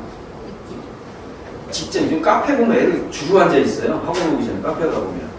그럼 수업 오기 전에 다 급하게 1시간 기껏 대충 풀고 오고 이거는 하지도 않은 게 그게 본인은 공부라고 생각을 할 텐데 집에 들어갈 때 엄마 나 힘들게 공부하고 왔어 하고 어깨 힘주고 들어갈 텐데 걔가 언제 공부를 했냐 말인 거예요. 저는. 그래서 이 학습 시간에 저는 좀 목숨을 걸고 있고 이 친구 보면 지금 채점도 안 했어요. 1시간은 잡혔죠. 복습도 안 했죠. 이 친구는 문제 푼 것만 있는 건데 얘는 일주일 동안 아무것도 한 게 없는 거예요. 얘가 무슨 공부를 했느냐. 그럼 이 친구도 보면 얘도 지금 빵인데 얘는 지금 94점이잖아요.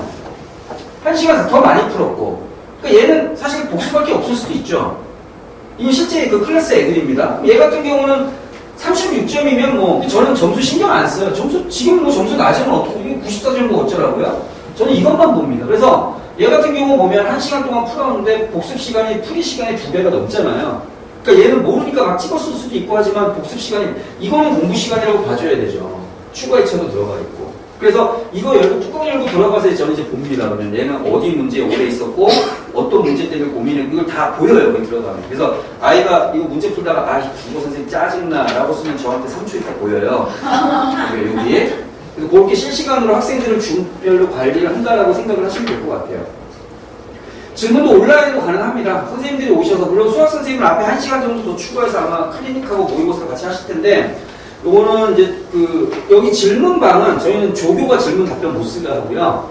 질문에 대한 답은 다 선생님들이 합니다. 팀행 선생님들이 전부 다. 요거 수학 선생님이 지금 패드로 성적 달아주신 거고 이건 제가 답변을 다른 거죠. 그래서 질문이 뭐 5분 전에 있는데 선생님 왜 질문에 답변 안 해주세요? 뭐 이런 친구도 없긴 하지만 제가 즉답을 해주기도 쉽지는 않죠. 그래서 보통 새벽 시간에 많이 답변을 달아주고 있고요.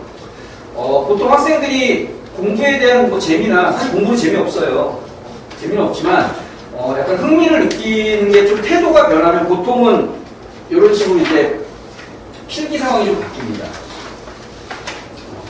이제 제가 이제 피드백을 하는데 사실 이제 지금 아이들은 뭐 제가 예전에 수업할 때만 해도 막 제가 처음 할 때 그 서대문에 있는 그 정진학원이라고 큰 재수종합반에서 처음 수업을 시작했는데 그때만 해도 재수는 때렸어요.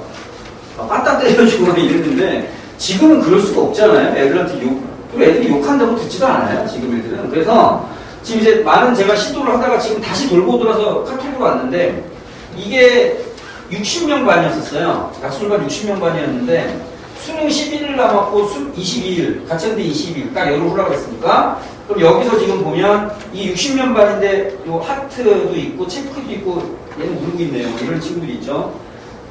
우리 어머님이 카톡 하시면 학생들이 답장 잘 하나요? 읽기는 하나요?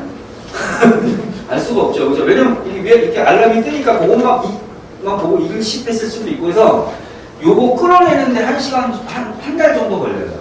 답변 달기 하는 데만. 그리고 얘가 지금 이게 아침, 오전 애들 학교가 있을 때잖아요. 이건 재수반 없으니까. 학교가 있을 때인데 이게 오후에 학교 올 때 4시, 5시, 6시 정도 되면 이게 거의 60개가 거의 찹니다.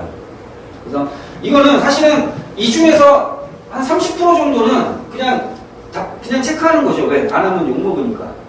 초기에는 제가 다 검사한 거 보여주기 때문에. 근데 이제 들어오게 되면 이런 식으로 저는 지적질은 하지 않아요. 그냥 보여만 줘요. 누구는 하고 있고 누구는 안 하고 있고 이런 식으로. 그래서 객관적인 자료만 주고 단 잘하는 친구들은 칭찬을 해줍니다. 언급을 해줘요.